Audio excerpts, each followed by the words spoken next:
ദൈവമനുഷ്യന്റെ സ്നേഹഗീത അധ്യായം 270 വാല്യം 6 തരീക്കയ ഭാഗത്തേക്ക് ഈശോ പുറപ്പെടുന്നു. സമയം പാതിര ആയി. ഈശോ ഭവനത്തിലേക്ക് തിരിച്ചു വരുന്നു. ഒട്ടും ശബ്ദം കേൾപ്പിക്കാതെ അടുക്കളത്തോട്ടത്തിൽ പ്രവേശിച്ചു. ഇരുട്ടായിരിക്കുന്ന അടുക്കളയിലേക്ക് ഒന്ന് നോക്കി. പായും കിടക്കയും മറ്റും ഇരിക്കുന്ന മുറിയിലേക്ക് നോക്കുന്നു. ആരുമില്ല. മാറിയ വസ്ത്രങ്ങൾ കൂട്ടിയിട്ടിരിക്കുന്നതിൽ നിന്ന് അപ്പസ്തോലന്മാർ മടങ്ങി വന്നു എന്ന് മനസ്സിലാക്കുന്നു. ആൾപ്പാർപ്പില്ലാത്ത ഭവനം പോലെ അവിടെ അത്രയ്ക്ക് നിശബ്ദതയാണ്. ഈശോ അല്പം പോലും ശബ്ദം കേൾപ്പിക്കാതെ പടികൾ കയറി മട്ടുപ്പാവിലെത്തി. കളങ്കമില്ലാത്ത തൂവെള്ളി നിലാവ്. ഈശോ അവിടെ നടക്കുന്നു, പ്രകാശമുള്ള ഒരു പ്രേതം പോലെ. ചന്ദ്രികയിൽ ഈശോ കൂടുതൽ ഉയരമുള്ളവനായും മെലിഞ്ഞതുപോലെയും തോന്നിക്കുന്നു. മുകളിലത്തെ മുറിയുടെ വാതിൽ വിരി ഉയർത്തി നോക്കി. ശിഷ്യർ ഒറ്റയ്ക്കും കൂട്ടമായും ജോണിൻ്റെ ശിഷ്യരും മനേനുമൊത്ത് അവിടെ ഇരിക്കുന്നു. മാർജിയാം പത്രോസിൻ്റെ കാൽമുട്ടിൽ തലചായ്ച്ച് ഉറങ്ങുന്നുണ്ട്. തുറന്നു കിടക്കുന്ന ജനലിലൂടെ നിലാവ് മുറിയെ പ്രകാശിപ്പിച്ചിരിക്കുന്നു. ആരും സംസാരിക്കുന്നില്ല. തറയിൽ വിരിച്ചിരിക്കുന്ന പായിലിരിക്കുന്ന ബാലനൊഴികെ ആരും ഉറങ്ങുന്നില്ല. ഈശോ സാവകാശം അകത്ത് പ്രവേശിക്കുന്നു. തോമസാണ് ആദ്യം ഈശോയെ കണ്ടത്. "ഓ ഗുരുവേ!" വിസ്മയത്തോടെ വിളിച്ചുകൊണ്ട് തോമസ് ഓടിച്ചെല്ലുന്നു. എല്ലാവരും എഴുന്നേറ്റു. പത്രോസ് ആശ്ചര്യത്തോടെ എണീക്കാൻ ഭാവിക്കുന്നു. എന്നാൽ ഉടനെ കുട്ടിയുടെ കാര്യം ഓർത്തു. അവൻ്റെ തല, ഇരുണ്ട മുടിയുള്ള തല സാവധാനം എടുത്ത് താഴെ വച്ചിട്ട് എഴുന്നേറ്റു. അങ്ങനെ അവസാനമാണ് ഈശോയുടെ അടുത്തെത്തുന്നത്. വളരെയധികം സഹിച്ച വ്യക്തിയുടെ ദുർബലമായ സ്വരത്തിൽ ഈശോ ജോൺ, ജെയിംസ്, ആൻഡ്രൂ എന്നിവരുടെ ദുഃഖപൂർണമായ ചോദ്യങ്ങൾക്ക് ഉത്തരം നൽകുകയാണ്. "എനിക്ക് മനസ്സിലാകുന്നു, എന്നാൽ വിശ്വാസമില്ലാത്തവർക്കാണ് മരണം സമാധാനരഹിതവും ദുരിതപൂർണവുമായ അനുഭവം വരുത്തുന്നത്. അറിയുകയും വിശ്വസിക്കുകയും ചെയ്യുന്ന നമുക്ക് അത് അങ്ങനെയല്ല. ജോൺ ഇനി നമ്മളിൽ നിന്ന് അകന്നവനല്ല. നേരത്തെ അങ്ങനെയായിരുന്നു. അല്ല, അവൻ നമ്മെ അകറ്റിയിരുന്നു. ഒന്നുകിൽ നിങ്ങൾക്ക് എൻ്റെ കൂടെ, അല്ലെങ്കിൽ നിങ്ങൾ അവൻ്റെ കൂടെ. ഇനി അങ്ങനെയല്ല. അവൻ ആയിരിക്കുന്നിടത്ത് ഞാനും ആയിരിക്കുന്നു. അവൻ എൻ്റെ സമീപത്തുണ്ട്." ചെറുപ്പക്കാരുടെ ഇടയിലൂടെ പത്രോസ് നരച്ച തല അല്പം മുന്നോട്ട് തള്ളി. ഈശോ അത് കണ്ടു. "യോനയുടെ പുത്രൻ സൈമൺ, നീയും കരയുകയാണോ?"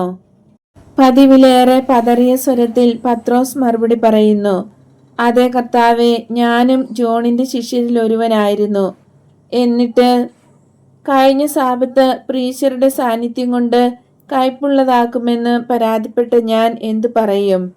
ഇത് ശരിക്കും കയ്പുള്ള സാബത്തായി തീർന്നു.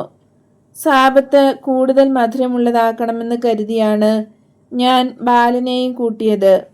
ഇപ്പോൾ അതിനു പകരം യോനയുടെ പുത്രൻ സൈമണെ, നിരാശപ്പെടരുതെന്ന് നിന്നോട് ഞാൻ ആവർത്തിച്ച് പറയുന്നു.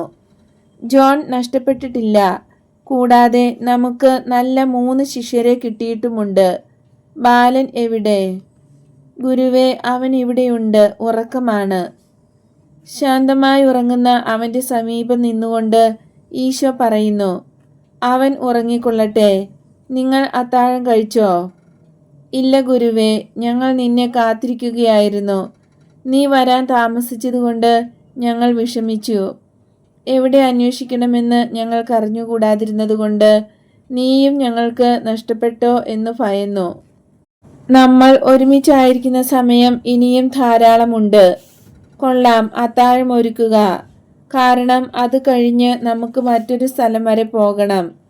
എനിക്ക് എൻ്റെ സ്നേഹിതരോടുകൂടെ ഒറ്റയ്ക്കായിരിക്കാൻ ആഗ്രഹമുണ്ട്.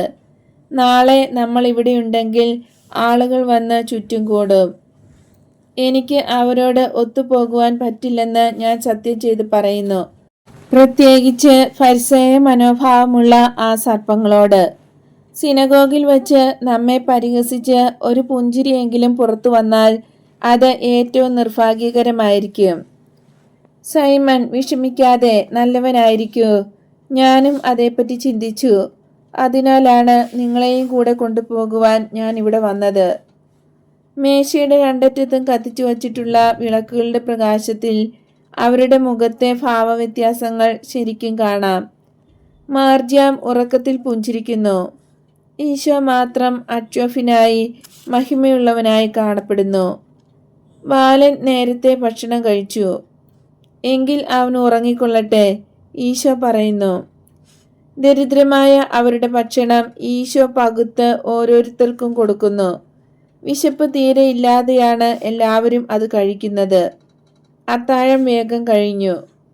നിങ്ങൾ എന്തൊക്കെ ചെയ്തെന്ന് എന്നോട് പറയൂ, അവരെ ഉത്സാഹിപ്പിച്ചുകൊണ്ട് ഈശോ പറയുന്നു. ഫിലിപ്പും ഞാനും കൂടെ ബെത്സയിദയിൽ പോയി. ഞങ്ങൾ സുവിശേഷം അറിയിക്കുകയും രോഗിയായ ഒരു കുട്ടിയെ സുഖപ്പെടുത്തുകയും ചെയ്തു, പത്രോസ് പറയുന്നു. യഥാർത്ഥത്തിൽ സൈമണാണ് സുഖപ്പെടുത്തിയത്. തൻ്റേതല്ലാത്ത മഹത്വം ഒട്ടും ആഗ്രഹമില്ലാത്ത ഫിലിപ്പ് പറയുന്നു. ഓ കർത്താവേ, എനിക്കറിഞ്ഞുകൂടാ എങ്ങനെയാണ് അവനെ സുഖപ്പെടുത്തിയതെന്ന്.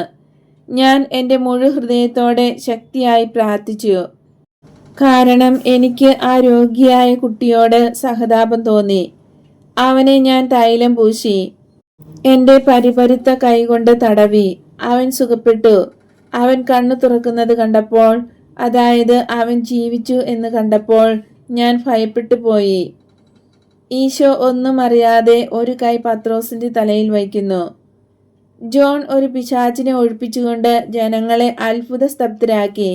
ഞാൻ പ്രസംഗിച്ചു, തോമസ് പറയുന്നു. നിന്റെ സഹോദരൻ യൂദാസും അങ്ങനെ ചെയ്തു, മാത്യു പറയുന്നു. ആൻഡ്രൂവും അൽഫേസിന്റെ മകൻ ജെയിംസും പറയുന്നു. തീഷ്ണനായ സൈമൺ ഒരു കുഷ്ഠരോഗിയെ സുഖപ്പെടുത്തി. ഓ, അവനെ സ്പർശിക്കുന്നതിന് അവൻ ഭയപ്പെട്ടില്ല.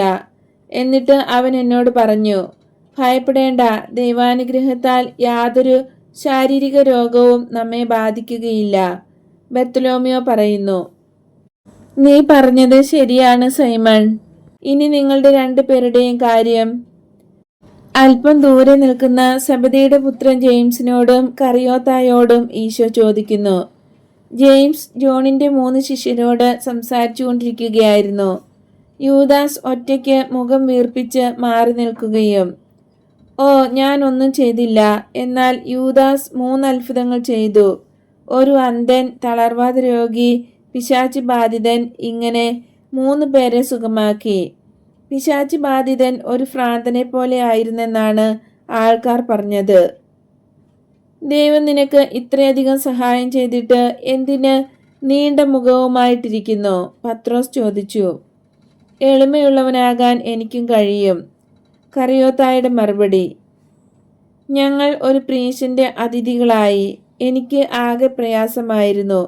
എന്നാൽ അവരോട് എങ്ങനെ ഇടപെടണമെന്ന് യൂദാസിനറിയാം. അവൻ യഥാർത്ഥത്തിൽ പ്രീശനെ തൃപ്തിപ്പെടുത്തി. 1-ാം ദിവസം അയാൾ വളരെ അകൽച്ചയാണ് കാണിച്ചത്. അത് ശരിയല്ലേ യൂദാസ്? സമ്മതമായി. യൂദാസ് തല കുലുക്കിയതേയുള്ളൂ, ഒന്നും പറഞ്ഞില്ല. കൊള്ളാം, നീ നന്നായി ചെയ്യും. അടുത്ത ആഴ്ചയിൽ നമ്മൾ വീണ്ടും ഒരുമിച്ച് കൂടും. അതേസമയം സൈമൺ, നീ പോയി വള്ളങ്ങൾ തയ്യാറാക്കൂ. ജെയിംസേ, നീയും കൂടെ പോകൂ. എല്ലാവരും ഉണ്ടോ ഗുരുവേ? എങ്കിൽ കൂടുതൽ വള്ളം വേണം. നമ്മുടേത് മതിയാകുകയില്ല. നിനക്ക് ഒന്നുകൂടെ കണ്ടുപിടിച്ചുകൂടെ? എൻ്റെ അളിയനോട് ചോദിക്കാം, കിട്ടും. ഞാൻ പോകാം. പോയിക്കൊള്ളൂ. അവ ശരിപ്പെട്ടാൽ ഉടനെ തിരിച്ചു വരണം. അവരോട് അധികമൊന്നും പറയരുത്. മുക്കുവന്മാർ 4 പേരും പോകുന്നു. മറ്റുള്ളവർ അവരുടെ സഞ്ചിയും മേലങ്കിയും എടുക്കാൻ താഴേക്കിറങ്ങി. മനേയൻ ഈശോയുടെ കൂടെയുണ്ട്. ബാലൻ ഉറക്കമാണ്. ഗുരുവേ, നീ ദൂരത്തേക്കാണോ പോകുന്നത്? ഇപ്പോൾ തീർച്ചപ്പെടുത്തിയിട്ടില്ല. അവർ ക്ഷീണിതരും മനസ്സിടിഞ്ഞിരിക്കുന്നവരുമാണ്. ഞാനും അങ്ങനെ തന്നെ. ഏകാന്തതയിൽ സമാധാനമായിരിക്കുന്നതിന് ഞാൻ തരീക്കയായിലെ നാട്ടിൻ പുറത്തേക്ക് പോകുകയാണ്. ഗുരുവേ, എനിക്ക് കുതിരയുണ്ട്. നീ അനുവദിക്കുമെങ്കിൽ തടാകതീരത്തുകൂടി നിന്നെ അനുഗമിക്കാം. അവിടെ കുറെ നാളത്തേക്ക് താമസിക്കുമോ? 1 ആഴ്ചയോളം താമസിച്ചേക്കും. അതിലൊട്ടും കൂടുകയില്ല. അങ്ങനെയെങ്കിൽ ഞാൻ വരും. ഗുരുവേ, ആദ്യമായിട്ടുള്ള ഈ വേർപാടിൽ എന്നെ അനുഗ്രഹിക്കുക. എൻ്റെ ഹൃദയത്തിലെ ആ ഭാരവും നീക്കിക്കളയുക. ഏത് ഭാരം മനേയൻ? ജോണിനെ വിട്ടുപോകുന്നതിനെക്കുറിച്ച് എനിക്ക് കുണ്ഠിതമാണ്.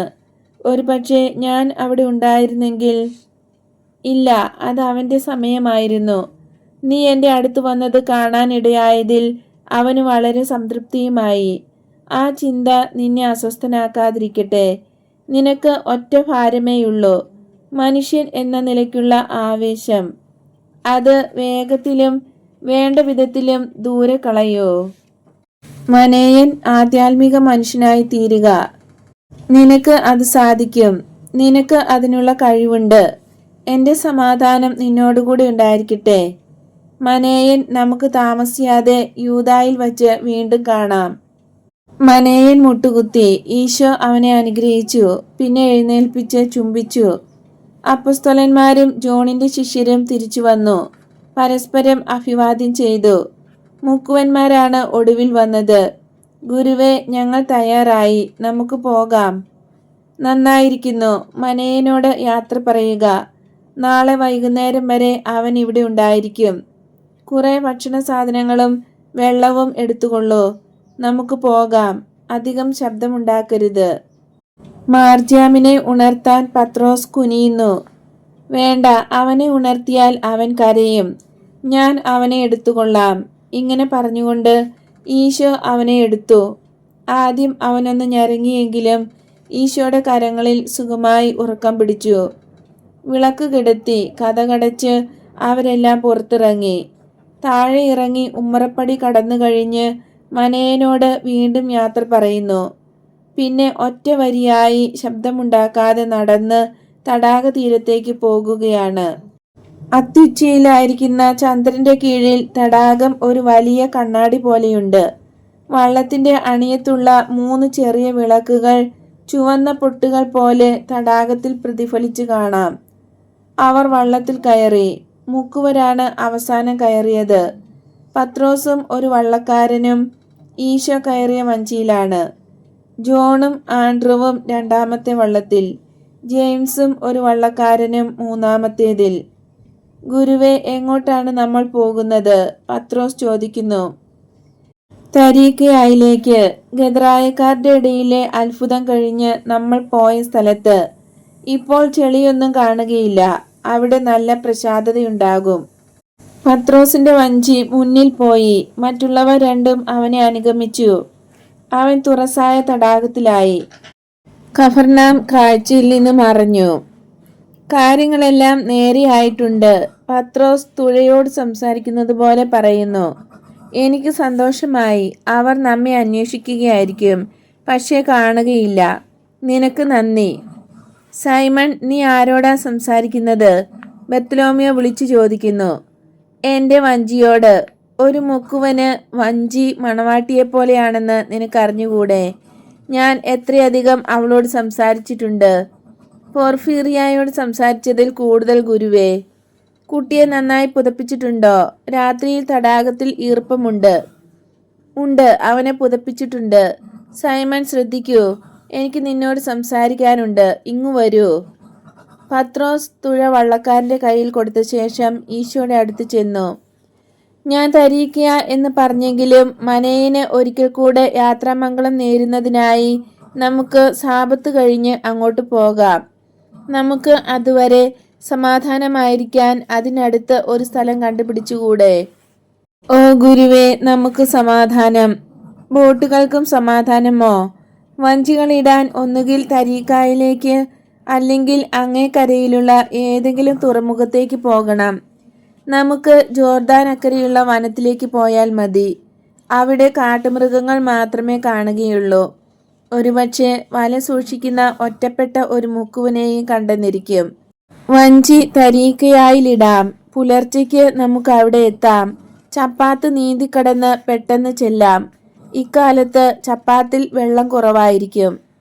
വളരെ നന്ന്, നമുക്ക് അങ്ങനെ ചെയ്യാം. ലോകം നിനക്ക് വെറുപ്പ് വരുത്തുന്നു, ഇല്ലേ? നിനക്ക് മത്സ്യത്തെയും കൊതുകിനെയുമാണ് കൂടുതൽ ഇഷ്ടം, അല്ലേ? നീ ചെയ്യുന്നത് ശരിയാണ്. അത് എനിക്ക് വെറുപ്പ് വരുത്തുന്നില്ല. നമ്മൾ ഒരിക്കലും വെറുപ്പുള്ളവരാകരുത്.